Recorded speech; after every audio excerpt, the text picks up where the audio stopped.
Hello, everyone, and welcome to Wise Tips. Can't believe it's number 25 already. Eduardo, how are you doing today? I'm doing very well. Who would believe that last week we didn't, we were, having outages on electricity and no water, and this week forecast is 80. I know. Yeah. Yes. Well, very, very happy and very fortunate that last week is. Don't take this as a complaint. I will take it. Yes, definitely. Well, we'll jump right into it so we can get started. First, of course, a few announcements. This week we have our Vets and Computers podcast, which is Thursday, right here on our Facebook page at 4 p.m. Central. Just to give you guys a little bit of a tidbit, obviously, please definitely join in. And of course, you can always watch later. It is going to be geared a little bit more towards smaller practices, mobile veterinarians. We are going to have another podcast after this that is large operations and technologies, which of course will be geared towards multi-vet practices, mixed animal practices, larger practices and technology. So please be on the lookout on that for the Facebook events as well. So without further ado, just one quick note. I think these two are going to be, we're going to really promise honest answers. So we're going to just share our experience for these many years and hopefully, answer a bunch of questions that people have about demystifying technology and making technology work for them. Definitely. Well, I'm going to go ahead and I'll pop up our demo box screen here. And the first thing I think we want to talk about today was cloning preferences and permission setup. So we know, of course, the beginning of the year, for some of you guys that are involved in the equine breeding operations, beginning of breeding season here, you guys might have some new employees, new interns. So I just want to turn your attention here at the top toolbar to data and professionals. So here, of course, this is where most of you know you're going to add users, inactivate, activate users, grant access, etc. So a few things just to point out here. Again, you do have the option to clone preferences. So for instance, if you just hired a couple of new employees, or maybe we got a fresh batch of interns in, and you'd like to go ahead and just clone your preferences, your list view settings, your macros, etc. from your user to all of your new employees, you can do that with just a couple clicks and clone preferences into everyone. One quick side note about this, there's no easy undo button for this. And of course, it is going to overwrite if they did have a few settings of their own, like cloning these preferences, you will overwrite all of their settings. So just as a few little words of caution, but it is a really great tool, especially if you're looking to set up a new couple of users. My comments on this would be, like Wise Option 6 is a tool that has many options. Therefore, it's really hard to set up, queries, list settings, making the system to look the way you want at the end. So if you just create one fake user and you set up everything the way you want, all the lists, this saves a tremendous time. So you saving times for you just clone everything and they have a very good start and they will not waste or spend time in settings. Pretty cool. Yes. And another just little side note here as well is permissions as well. So do remember also we did add the opportunity to go ahead and use permissions. So again, you can actually block initially when you do actually go ahead and create a user. They can, of course, surf anywhere throughout the program. But if you want to restrict certain users, whether they're interns or just different levels of employees from different parts of the system, you can actually close doors through using these permissions here. And of course, if there's any of these doors that you'd like to close that you don't see available on that list in there, please let us know and we'd be happy to go ahead and add that door to be able to close. Yep. Sometimes financials or specific reports about the business, just leave the operational daily live for regular users and leave the other ones for managers and owners. Yeah, definitely. All right. Well, next I think we have is task colors. So this, we're going to go up to the task file. We're going to go to task management.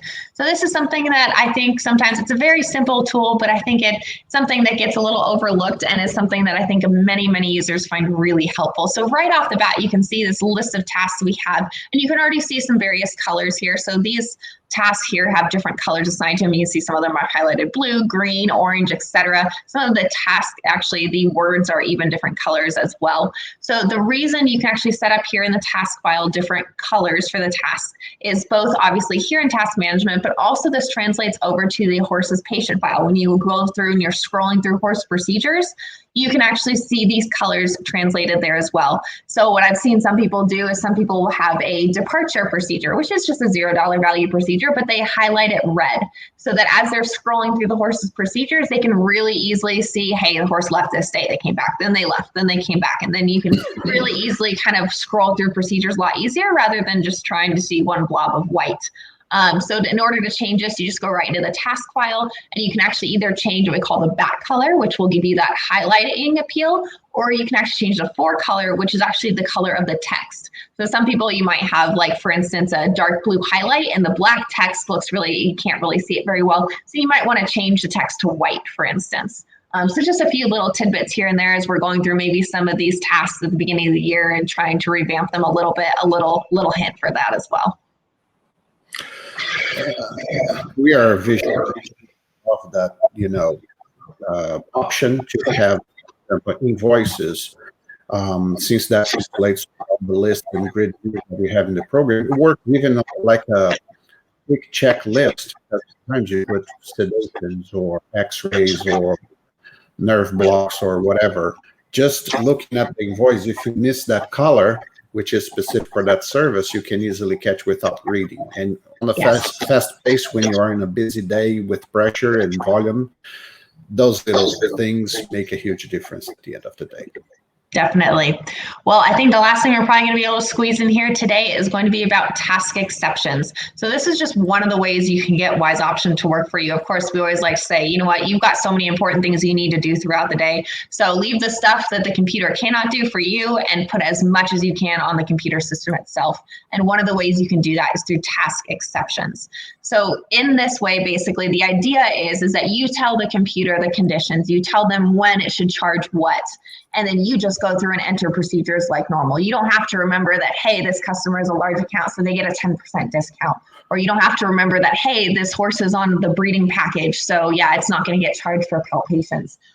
This is a way that, again, you can just go throughout your day. It really cuts down, especially I feel like on user training. If you have new employees, I know, you got special clients, you have special situations that you have to then teach your employees, like, well, yeah, this we charge this, but on this scenario, it's we don't charge them. They don't know that, and that takes a long time to learn. So these task exceptions can also really cut down on some new training for new employees as well. But again, you just tell the system what the conditions are, and you tell it what to charge and when. And like I said, you just go through your day entering in procedures, and it's going to apply that discount you want, or it's going to zero that charge. Especially in the horse industry, amazes me the number of exceptions people can create and come up with. Special clients, discounts, special situation discounts, or packages that you create. It's a great point that you just have enter the task and let the system figure it out. But what really makes me happy is the number of hours we can save our users on a billing day, because there's pretty much no more, billing adjustments to be made, because the system. This is one of those modules in our program that really takes time. And by the way, don't touch just by yourself. Use our support services, because it can help you a lot, but it can mess up big time if you don't set this up properly. I don't want to care too much, but use the support that is available. Once you get the idea, you know how to use it. It's pretty good. We have e-learnings, and also we are available for that. But the target is the number of hours you're going to, you invest your time in this one here, the number of hours you're going to have saved on the billing day is not even funny. So please, if you're not using this yet, consult us on this. Definitely. Well, I think we did about good. We're just under 10 minutes, so we're going to go ahead and let you guys go. Again, thank you so much for joining us today. Of course, if you have any questions, please don't hesitate to contact us. We'll get through answering some comments here in just a moment. And like I said, please tune in for our podcast this Thursday at 4 p.m. Central right here on the Facebook page. It's going to be live streamed there for Vets and Computers, and be on the lookout for the next event, which is going to be Large Operations and Technologies. I'll see you next time. Thank you. Bye.